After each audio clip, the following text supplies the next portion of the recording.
stronger ties between India and Russia. PM welcomes Malaysian Minister of Investment, Trade and Industry. Cuba's sugar industry struggles through blackouts and hardship. Welcome to today's news. My name is Nguyễn Thị and I will be your guide through today's latest update. Prime Minister Narendra Modi, who arrived in Moscow for a two-day visit to Russia, marking an important milestone in promoting bilateral relations. This is the first foreign trip of Indian Prime Minister Narendra Modi since he was re-elected, and also his first trip to Russia in 5 years. On July 8, Russian President Putin welcomed Prime Minister Narendra Modi to his suburban residence at Novo Ogaryovo outside Moscow, where the pair held informal talks over tea and took a walk in the park. On July 9, Prime Minister Narendra Modi and President Vladimir Putin had a meeting to evaluate the overall relationship between the two countries and exchange views on regional and global issues of mutual concern. The two leaders also discussed defense cooperation, investment, education and culture.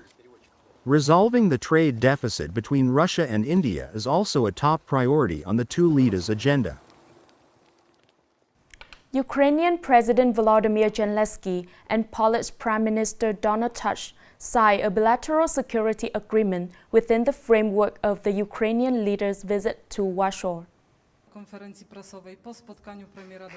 The agreement stipulates that in 2024, Poland will provide Ukraine with several military assistance packages and pledges to continue supporting Ukraine for 10 years of the agreement. Poland will consider providing Ukraine with at least one additional MiG-29 squadron.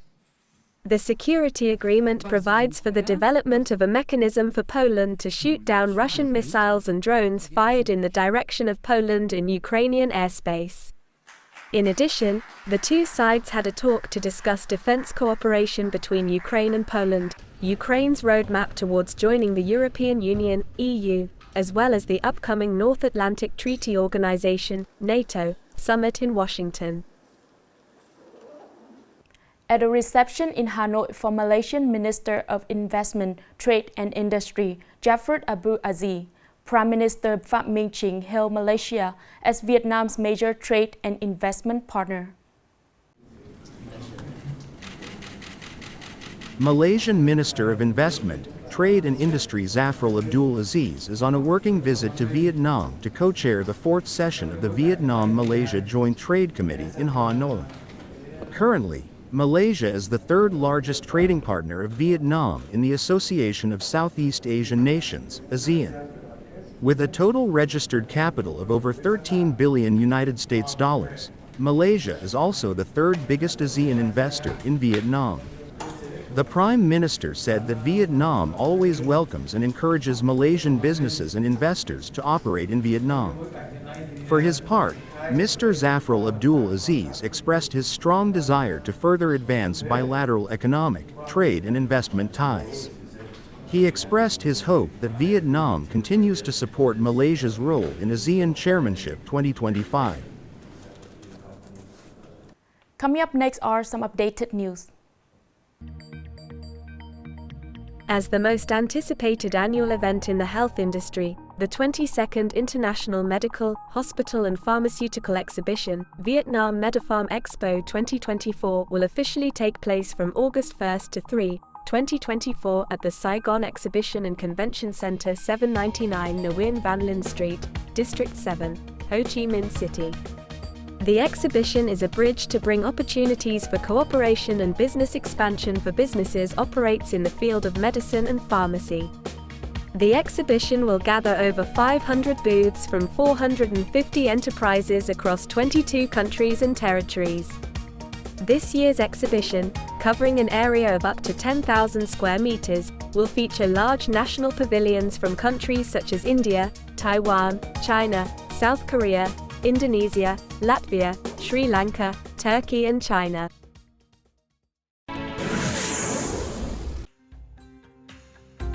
In the first 6 months of the year, Vietnam's tourism industry welcomed more than 8.8 million international visitors and served over 66 million domestic visitors, an increase of nearly 60% over the same period last year. In the context of tourism competition among countries in the region, experts say that open visa policies and effective promotion programs have helped Vietnamese tourism regain its glory. According to the National Tourism Administration, in the first 4 months of the year in the region, the number of international visitors to Vietnam ranked third in Southeast Asia, behind Thailand and Malaysia.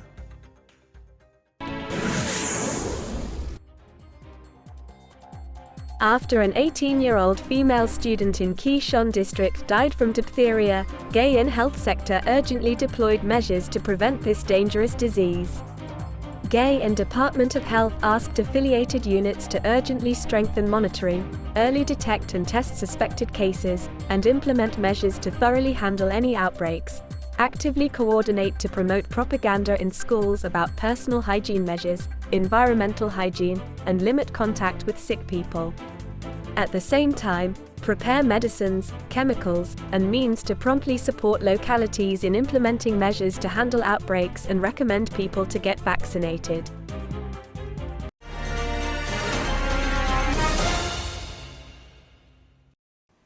The workers of a sugarcane cooperative in western Cuba are trying to keep their business activity amid shortage of raw material and fuels. Once world leaders, Cuba's sugarcane industry is now teetering on the brink as an economic crisis has gripped the country. Cuba's sugarcane industry, once the world leader, first lost the United States as its main client 60 years ago, then the former Soviet Union 3 decades later. Today, the industry is teetering on the brink, with Cuba in the grips of a crushing economic crisis marked by frequent power blackouts and severe shortages of basic supplies such as fuel, fertilizer, and pesticides. It is the worst time in the history of our sugarcane industry. Recovering our national sugar production will take years. Mr. Reynaldo Espinosa said that his cooperative's output has fallen from 84 to 28 tons of cane per hectare in the past 5 years, as he rattled off a long list of obstacles such as zero fertilizer, zero herbicide, a dire shortage of fuel, and power blackouts quite often in the productive hours. We must work with hoes and with machetes because we have nothing else. Since the coronavirus pandemic, which hit its tourism sector hard, Cuba has experienced its worst economic crisis since the 1990s. Since March this year, Cuba has faced a fresh wave of power blackouts as the government is unable to import sufficient fuel or the equipment needed to repair the country's aging thermoelectric plants. In addition, sugar prices plummeted at about the same time, and US sanctions left the Cuba's sugarcane industry and others in dire straits. It's time to say goodbye. Thank you for watching and see you next time.